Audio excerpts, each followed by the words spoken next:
Hey Prime members, it's Andrew here, and today I'm going to show you one of my stores that did 0 to 15K revenue. I'm going to show you what the product is. I'm going to show you what interest we're running. I'm going to show you my testing campaign, my scaling campaign, basically everything about the store. So this store was actually featured in my very first YouTube video, and the way I found this store was through Facebook Ads Library. I did the same thing where I uploaded it to ShopHunter, and ShopHunter told me that my competitor was doing around $4,000 in revenue, but the chart was like very parabolic. I think like 4 days ago they were at 0 revenue, and then 1,000, and then 2,000, and 3,000, and so on. I don't really remember the exact chart, but I just know that they were scaling, and I was like, all right, I'm going to go ahead and hop on the ladder and scale with them. So without further ado, I'm going to go ahead and show you what the product is. And here are the 4 products that I have, but the main seller was this one right here. It was called a golf training mat. So basically this product, all it does is that when someone swings their golf club at the golf ball, it basically shows them where they're hitting it and how they're hitting it. Now, I'm not a golf player at all, but it does seem like a pretty cool product overall, just because it helps people improve their golf game. And you already know people that play golf, I have a lot of money. But that's not the main reason why I'm selling this product. The main reason why I'm selling it is because someone else is selling it and they're also doing really good sales. So I'm like, all right, that gives me a reason to sell this product. So you can see right here, these are stuff I had on the product page, and it was basically trying to convince the customer and showing the customer what this product was about. So keep scrolling down, and you can see this is the product page. And yeah, these are the product images, and we were charging $39.95 for this product. So our break-even ROAS on this product goes around the 1.6. So anything above 1.6 ROAS, that means we were in profit. So let me go ahead and show you the ad that we're running for this product. So I basically had 3 ads for this product, and each ad was a different variation to each other. I'm going to go ahead and show you the ad now. It's not really a crazy video, it just kind of shows the product. Okay, so this is the ad. It basically just shows the product working. You can see when someone swings, it shows them the path that they're swinging. It's just a bunch of people using it. It's like a 12-second ad. Nothing too crazy about that. So yeah, that was the ad that we were using. And yeah, so I'm going to go ahead and show you my testing strategy and basically what I did to first launch the store. So the very first day I launched the store was November 20th, and we had $159.92 in sales. So we're going to go ahead and show you what November 20th looks like. This is my testing campaign. So in my testing campaign, I have 10 interests at $10 each. So you can see right here, these interests at $10 each. If you're asking how I came up with these interests, it's very simple. The first thing I did was do golf, because we're selling a golf product and golf is the interest that we want to choose. I went ahead and clicked golf, and then when I duplicated the interest, all I had to do was scroll down here and then click suggestions, and you want to go ahead and just click any of these that relates to your product, which basically everything here relates to the products. I'm going to go ahead and show you how we set up our campaigns. So it's campaigns, 10 ad sets, $10, and this is how the ad set is set up. It's golf, we have it to the website, conversions, and we have purchase, conversion event. You always want to purchase conversion events. Scroll down, the daily budget was $10, and you can see I started it the next day at 2 a.m. Now I always recommend you to start at 12 a.m. The reason why I did it at 2 a.m. was because I found this product around 12 a.m. and I was able to make the store and everything within 2 hours, and I launched it at 2 a.m. because I can't schedule the ads run at 12 a.m. if I'm ready almost at 2 a.m. But yeah, I always recommend to do it at 12 a.m. the very next day. We're scrolling down here. The locations we have is Australia, Canada, New Zealand, United States, and that is basically all I have. The age, the reason why I did 21 to 65 is because I don't believe younger audiences golf, but for most products you're going to choose 18 to 65. Now for this product, I went ahead and did all genders because it is basically gender neutral product. If you're selling like a bra or something that's meant for like women, like a dress, you're obviously not going to target men. If you're going to go ahead and sell like a shaving your beard products or stuff like that, you're obviously going to target men and not women. Use your best judgment when it comes to stuff like this, but it doesn't really matter too much. But this is the most important thing right here. It's called detailed targeting. So golf is the thing I selected, and I go ahead and also exclude AliExpress and dropshipping. So people who are interested in AliExpress and dropshipping are not going to see my ad. And scrolling down here, you want to leave your placements as Advantage Plus placements. It doesn't really matter, to be honest, but just use that one. And that's about it. So that's basically how I got my first ad set. And I just go ahead and click this, and I click duplicate. And then I went ahead and found 9 more interests that are similar to the one I just had. So anyways, this is the first day I ran the ad, and you can see Ads Manager says, hey, you only got 1 purchase, and that was from golf. Now this is why it's very important to set up UTM tracking, because UTM tracking is going to show you what you're missing out on. Facebook tracking is not that great. So if you haven't already, go ahead and go to the free knowledge channel and download the UTM tracking PDF and go ahead and set that up. But I'm going to show you what happens, because on November 20th, Facebook said 1 sale. But if you can see from our UTM tracking dashboard, it says we have 3 sales, and 2 of them came from Tiger Woods and 1 of them came from golf. So that's why you see right here, it's golf and Tiger Woods, but Tiger Woods has 0 sales according to Facebook Manager. So you want to go ahead and do UTM tracking, because we know that most of the sales came from Tiger Woods. That's going to be very important later on. But I did not scale this at all because I spent $100 and I got back 160. That means I basically broke even, since the break-even ROAS on this product was around 1.6. So I went ahead and left the testing campaign for another day. So let's go ahead and go November 21st. And we're going to go ahead and go November 21st over here as well. And you can see the very next day I got $200 in sales. That means I had a 2 ROAS because I left the testing campaign the exact same. That means I would have spent $100 in a testing campaign that day, which right here you can see I spent $85, which I'm not too sure why I did that, but you can see that's more than the 2 ROAS. I spent $85, got back $200 in sales, so that is more than my break-even cost. So yeah, you can see right here, PGA Tour got a sale, and then golf course got a sale. But we're gonna go ahead and check what UTM says, because that is more reliable than Facebook. So yeah, on UTM says we got 4 sales, which if you check our analytics, it's true, we had 4 sales. And the 4 sales, 1 of them came from golf course, 1 of them came from golf club, and 1 of them came from golf magazine. Now I did not track 1 of them, which is completely fine, but at least we know it's golf club, golf course, and golf magazine. You can see right now that since it is a 2 ROAS and is past my break-even ROAS, we are going to scale it today. So what happens the next day, on November 22nd, I'm going to show you the campaigns.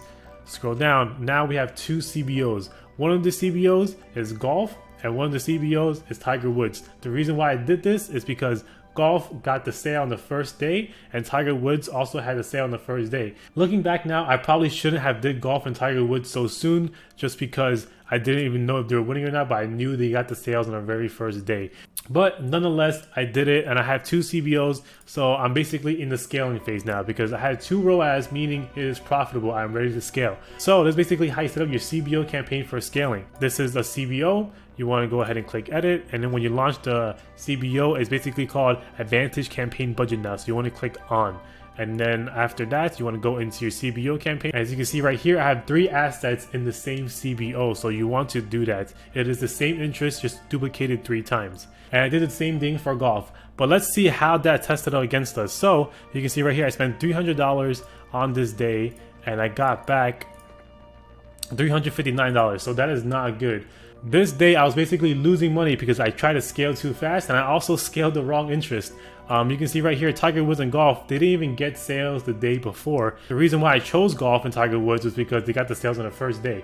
Now looking back, it was an easy mistake I did, and at that time I was running maybe way too many stores, so I was basically pushing this out. But nonetheless, it was my fault, and I probably shouldn't have done that. But you can see how these actions led to these consequences. So let's go on to the next day. So since today was very unprofitable, I did not do anything. I just left it alone. And at this point, my competitor is scaling to like 8K revenue a day. I'm like, all right, so what are they doing that I'm not? I just basically left it alone. I didn't want to touch anything anymore. I didn't want to try new interests. I didn't want to scale because I just basically lost some money. So there's no point in scaling when you lose money like that. You go to the 23rd.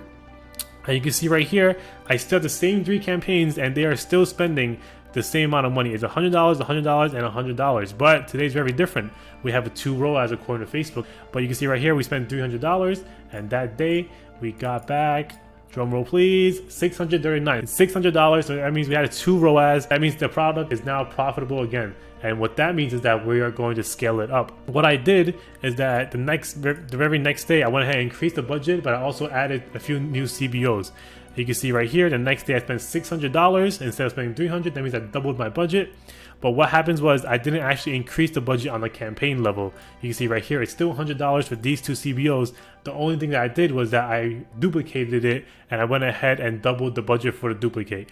You can see right here, PGA, I added a new CBO. The reason why I did that was because PGA was doing really good in the testing campaign. Now, Tiger Woods is killing it. The CBO was doing really good sales, enough that I was comfortable enough to go ahead and double the budget. And you can see right here, it did really well. The cost per purchase on it was $23, and the original campaign is at $16. So it's doing really well. And we can go ahead and go back to our testing campaign, and you can see right here, this campaign is only meant to see which interests are winning. So you can see right here, Golf Club, PGA Championship, Golf Ball, Golf Channel, these are doing really well. So what you want to do is go ahead and create a CBO for them so you can scale them. And you can see what I did right here is that I had a PGA set up because PGA was doing so well that day.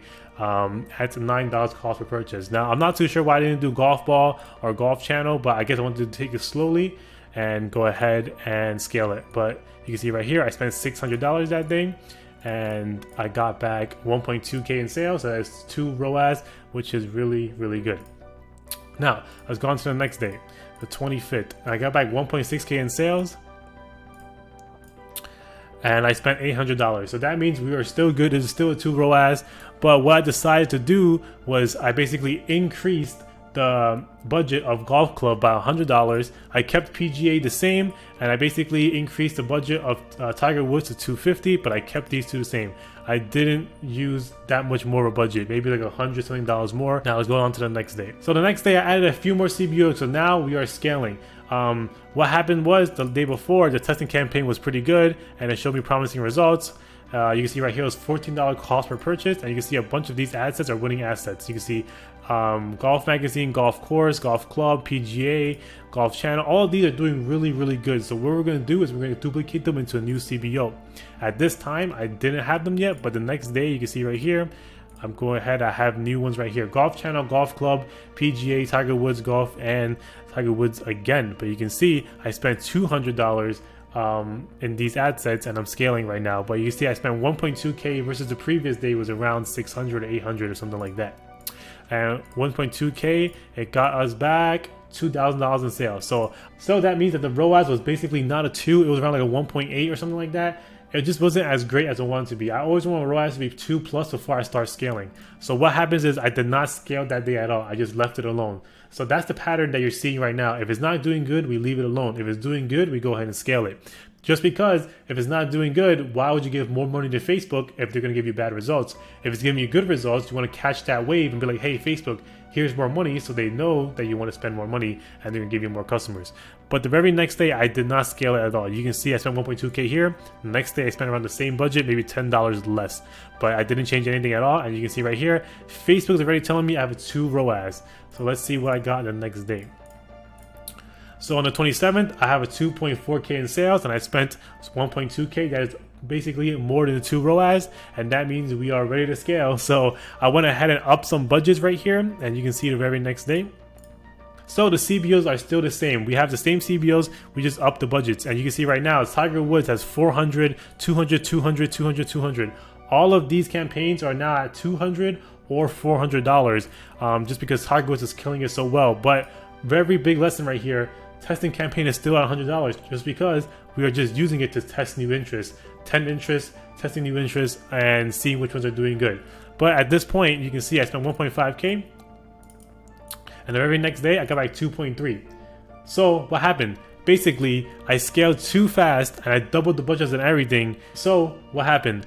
So basically, that means that day I was unprofitable, even though I scaled on a good day. Now, sometimes that happens. It doesn't always mean that the product is dead. Also, historically, Mondays are just a very bad day for sales, and I believe this day was a Monday. Yep, it was. November 28th was a Monday. So, do what you want with that information, but Mondays typically have the lowest sales on Facebook. So you can see right here, I spent 1.5 and I only got back 2.3. I don't even know what ROAS that is, but it's not good.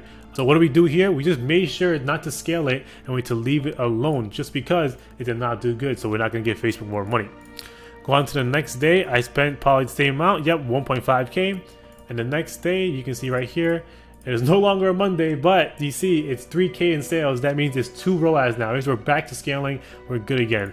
But yeah, the reason why I kept it the same was because my competitor was already scaling at this point, probably 10K revenue. So I'm like, all right, it's working for him. There's no way I should kill this product for no reason. And good thing I didn't, because this product ends up doing 15K in revenue down the line.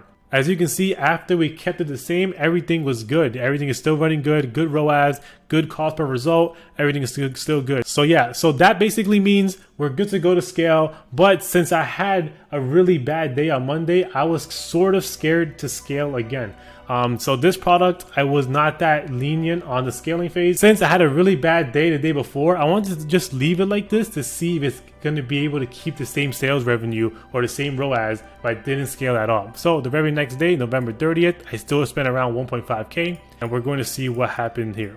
So I didn't scale that day, which is probably a mistake because the next day the ROAS was really high. It was like 2.3 or something like that. The next day the ROAS was really high. I spent 1.5K and got back 3.8. So we were very profitable this day.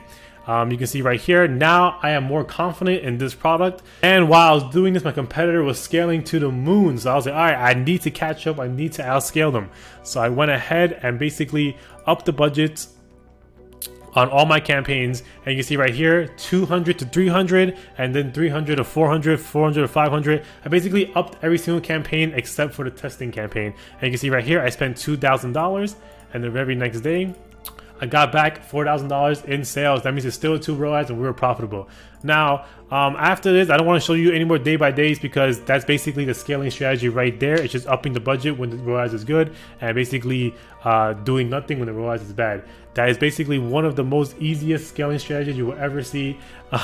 There are obviously more advanced ones out there, but for this store alone, that's all that you needed to do in order to scale that. But you can see right here, what I wanted to show you was, even though we're not going day by day anymore, let's go to 15th. Actually, let's go to 17th right here. And I spent $7,000 in sales, and I got back around $15,000 in sales, I believe. So right here, $15,000 in sales, $7,000 ad spend. We have a 2 ROAS. And the only thing I did different is that I upped the budgets, but I also have duplicates of those campaigns. So now I have a lot of PGA Tours, golf, Tiger Woods. I have basically multiple of these campaigns. So you don't always have to have one, and don't worry about overlapping because honestly, for this store, it worked either way. So you can see I have 1 Tiger Wood campaign, I have 2 Tiger Wood campaign, and I have 3 Tiger Wood campaign, all at different budgets.